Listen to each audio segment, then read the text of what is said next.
कि विद्युत आवेश दो तरीके के होते हैं, ये बात सबके समझ में आ गई। विद्युत आवेश बल लगाता है, आकर्षण विकर्षण, ये भी बात समझ में आ गई। ठीक है, अब हम विद्युत आवेश जो है वो किस तरीके की भौतिक राशि है, उसका मतलब क्या है, किस तरीके से हम उसको समझ सकते हैं, उसकी परिभाषा क्या है, ये सारी चीज़ें हम देखेंगे। ठीक है, चलिए। ठीक है, तो परिभाषा क्या है जरा समझिए बच्चों, कि विद्युत आवेश जो है, विद्युत आवेश एक मौलिक गुण है जो किसी भी वस्तु जिसके पास द्रव्यमान हो संयोजित। ठीक है, फिर से पढ़ेंगे बच्चों कि विद्युत आवेश एक मौलिक गुण है जो किसी भी वस्तु जिसके पास द्रव्यमान हो, इसको मैं चाहूँ तो ब्रैकेट में भी लिख सकता हूँ, किसी भी वस्तु जिसके पास द्रव्यमान हो उसके साथ संयोजित रहता है। यहाँ पे के साथ संयोजित रहता है। अब समझिए, यानी किसी भी वस्तु जिसके पास द्रव्यमान हो उसके पास विद्युत आवेश होगा। ठीक है, इसका मतलब जिसके पास द्रव्यमान ना हो उसके पास विद्युत आवेश नहीं होगा। बिल्कुल सही बात। ठीक है, तो आप सोचते हो ऐसा कौन सा वस्तु है, ऐसा कौन सा पदार्थ है जिसके पास द्रव्यमान ना हो। तो जैसे समझिए कि उसका भी उदाहरण है हमारे पास। आप जानते हो कि फोटोन, जो लाइट के पार्टिकल्स होते हैं, छोटे छोटे पार्टिकल्स होते हैं लाइट के, उसको हम क्या कहते हैं, फोटोन कहते हैं ना। प्रकाश, फोटोन क्या होते हैं, प्रकाश के कण होते हैं, छोटे छोटे कण होते हैं।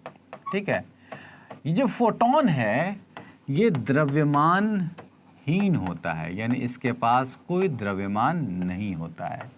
और जब इसके पास द्रव्यमान नहीं होगा तो ये इसके पास आवेश भी नहीं हो सकता, एंड यही वजह है कि ये आवेशहीन भी है। ठीक है बच्चों, फोटोन जो है वो द्रव्यमानहीन भी है और आवेशहीन भी है। समझ गए, कोई दिक्कत नहीं ना। यानी जिस भी वस्तु के पास द्रव्यमान नहीं होगा उस वस्तु के पास आवेश नहीं हो सकता। ये चीज़ आपके समझ में आ गई।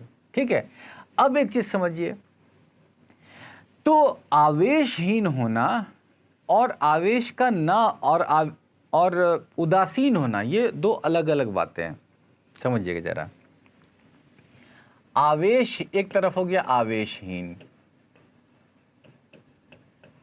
और एक तरफ क्या हो गया, उदासीन। इस दोनों शब्दों में बहुत हेरफेर है। क्या हेरफेर है वो हम समझेंगे। आवेशहीन मतलब आवेश ना होना,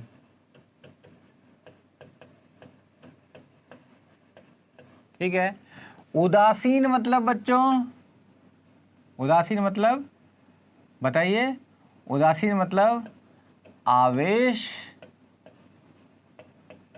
होना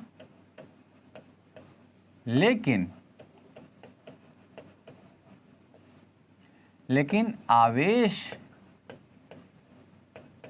का योग शून्य होना।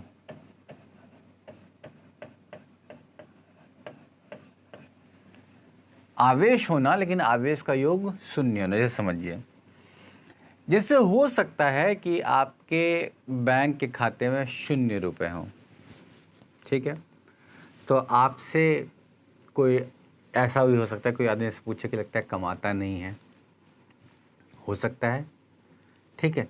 लेकिन ऐसा भी तो हो कि जितना आप कमा रहे हो उतना खर्च कर दे रहे हो तो आपके खाते में 0 रुपए है। मेरी बात समझे, यानी आपके बैंक खाते में 0 रुपए का होना ये बताता है, ये नहीं बता सकता है कि आप कमाते हो या नहीं कमाते हो।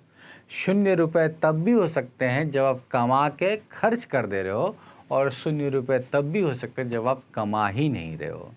तो जब आप कमा ही नहीं रहे हो यानी आवेश है ही नहीं, यानी ये आवेशहीन हो गया, मतलब आप काम विहीन हो, कोई पैसा नहीं आपके पास, काम भी नहीं है, ठीक है।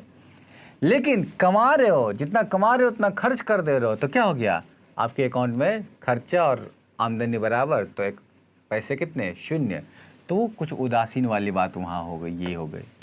आई बात समझे बच्चों, कि उदासीन मतलब, इसका मतलब ये नहीं होता है कि आवेश है नहीं, हाँ है आवेश, लेकिन जितना धन आवेश होगा उतना ही ऋण आवेश होगा, इसलिए उनका जो योग है वो शून्य हो गया। और जब योग शून्य हो गया तो वो क्या, उदासीन। यानी उदासीन में जितने धन आवेश होता है, जितना धन आवेश होता है उतना ही बच्चों क्या होता है, धन आवेश उतना ही ऋण आवेश।